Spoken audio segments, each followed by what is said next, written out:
J'ai jamais rêvé, jamais envisagé de faire autre chose de ma vie que d'enseigner. Elle a 24 ans et le feu sacré. Mais aujourd'hui, on m'a ramené tous les cahiers à la maison. Sol Felstina vient de commencer sa première année d'enseignement en classe d'accueil à Montréal. J'aime beaucoup ma classe, j'aime beaucoup l'école, j'aime beaucoup le milieu, mais c'est sûr que c'est une lourde tâche. Il y a beaucoup de tâches connexes au poste d'enseignant. Même si elle n'est pas rendue là, elle comprend que les conditions de travail difficiles poussent certains de ses collègues à déserter la profession.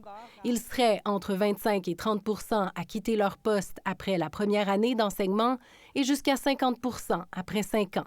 L'état de nos membres en ce moment, c'est qu'il faut que les choses changent et radicalement. La FAE représente près de 67 000 enseignants, surtout à Montréal, Québec et en Outaouais. À compter de jeudi, ils seront en grève générale illimitée. Le grand cri du cœur, c'est qu'il faut travailler ce qui se passe dans la classe. Il faut s'assurer que les élèves sont évalués, qu'on réponde à leurs besoins, que les bonnes classes soient créées pour que les élèves aient les services qu'ils sont en droit d'avoir puis que ça ne repose pas uniquement sur le prof dans la classe ordinaire. On n'y arrive plus. Trop d'élèves en difficulté, trop de besoins particuliers, les syndicats veulent revoir la composition des classes. C'est non parce que c'est impossible. Une fin de non-recevoir de la part de la ministre. Moins d'étudiants par classe me donne nécessairement une obligation d'augmenter immédiatement, au lendemain de l'entente, le nombre d'enseignants, et je ne peux pas faire ça. Depuis peut-être 25 ou 30 ans, on a étiré l'élastique. La CSQ fait partie du Front commun qui débraie à partir d'aujourd'hui pour 3 jours.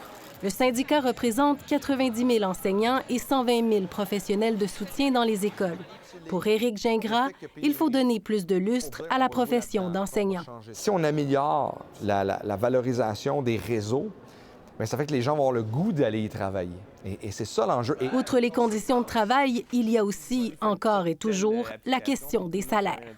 Je suis tellement fier d'avoir augmenté le salaire de 15 % des enseignants. Je pense que c'est un message majeur sur la valorisation de l'éducation. Dans les faits, lors de la négociation précédente, ce qui a surtout augmenté, ce sont les échelons au bas et au haut de l'échelle salariale. La majorité des enseignants ayant un baccalauréat commence aujourd'hui avec un salaire annuel d'entrée de 53 541 $, une augmentation de 16 % par rapport à septembre 2019. Et au dernier échelon, celui atteint après 13 ans, le salaire est aujourd'hui de 92 027 $. C'est pas parce qu'on a fait quelque chose il y a 3 ans que ça a tout réglé. Et c'est ça le message qu'on envoie. L'inflation s'est ajoutée et après ça, d'autres négociations qui ont fait augmenter aussi les salaires du Canada. On se retrouve encore à la traîne dans la moyenne canadienne.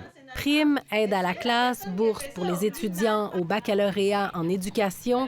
Malgré les tentatives d'urgence du gouvernement pour atténuer la pénurie de main-d'œuvre, le changement réclamé est plus profond.